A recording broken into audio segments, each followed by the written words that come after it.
Halo, Assalamualaikum warahmatullahi wabarakatuh. Saya Suci Rahmadani dari Prodi Manajemen Haji dan Umroh Fakultas Dakwah dan Ilmu Komunikasi UIN Imam Bonjol Padang akan membagikan tips buat teman-teman nih. Tipsnya yaitu menggunakan statistik deskriptif dengan SPSS IBM. Nah, untuk pertama sekali, teman-teman boleh masuk ke aplikasi SPSS-nya terlebih dahulu ya. Kalau udah masuk, langsung close aja yang ini. Jadi seperti inilah tampilan di dalam aplikasi SPSS ya teman-teman.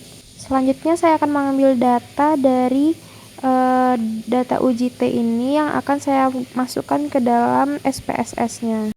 Nah, data ini saya akan jadikan sampel atau contoh sebagai implementasi dari statistik deskriptif dalam SPSS ya.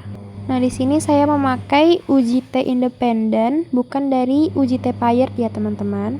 Nah, data ini sudah tertera jenis kelamin, nilai statistik metode student center, dan nilai statistik metode teacher center. Selanjutnya, data ini kita blok sampai bawah, lalu kita copy, masuk ke SPSS-nya, lalu di sini kita ambil di situ di bagian bloknya satu. Setelah itu kita paste with variable names. Nah, jika sudah tampilannya akan seperti ini. Jadi semua data yang ada di dalam data UJT tadi sudah tersalin ke dalam SPSS ini. Tidak usah butuh waktu lama, selanjutnya kita masuk ke dalam langkah-langkahnya ya. Check this out. Pertama-tama teman-teman masuk dulu ke dalam analyze, lalu setelah itu masuk ke deskriptif statistik ya. Setelah itu pilih deskriptif, lalu nilai statistik metode itu dipindahkan, nilai statistik metodenya itu yang satu lagi juga dipindahkan. Lalu setelah itu klik option. Nah, tampilannya akan seperti ini. Lalu setelah itu klik centang yang mean, lalu deviasi, minimum, maksimum, lalu setelah itu continue dan oke. Jadi tampilannya akan seperti ini. Ini untuk deskriptif statistik. Oh ya, ini yang deskriptif statistik numerik ya teman-teman. Next, deskriptif statistik untuk kategori. Langkah-langkahnya yaitu masuk ke analyze, klik frekuensi, lalu setelah itu jenis kelamin dipindahkan. Setelah itu pilih chart, lalu pilih pie chart, continue, lalu oke. Jadi tampilannya itu akan muncul seperti ini ya. Nah, ini deskriptif statistik yang untuk kategori itu tampilannya akan seperti ini. Di situ kita bisa membedakan jenis kelamin yang laki-laki dan perempuan, dan yang laki-lakinya itu akan terlihat lebih banyak dan yang perempuan itu lebih sedikit. Dan kalau misalkan untuk diagram yang mau berbeda itu bisa melihat langkah-langkah yang sedang saya contohkan seperti ini. Ini untuk yang diagram barnya. Nah, ini selanjutnya saya akan implementasikan dalam test of normality. Itu langkah-langkahnya yang pertama sama seperti yang tadi ya, itu masuk dulu ke analyze-nya, lalu klik deskriptif statistik, setelah itu frekuensi. Nah, nilai statistik yang kedua-duanya itu dipindahkan ke kanan.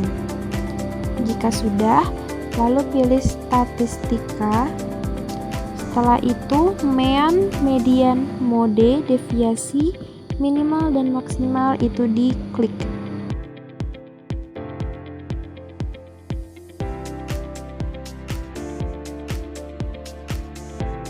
Lalu klik continue dan oke.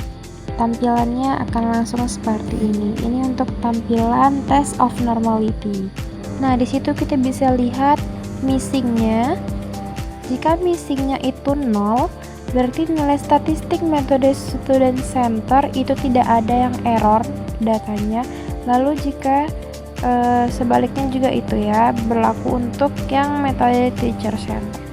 Oke, mungkin saya rasa cukup untuk langkah-langkah test of normality. Selanjutnya saya akan masuk ke langkah-langkah uji T.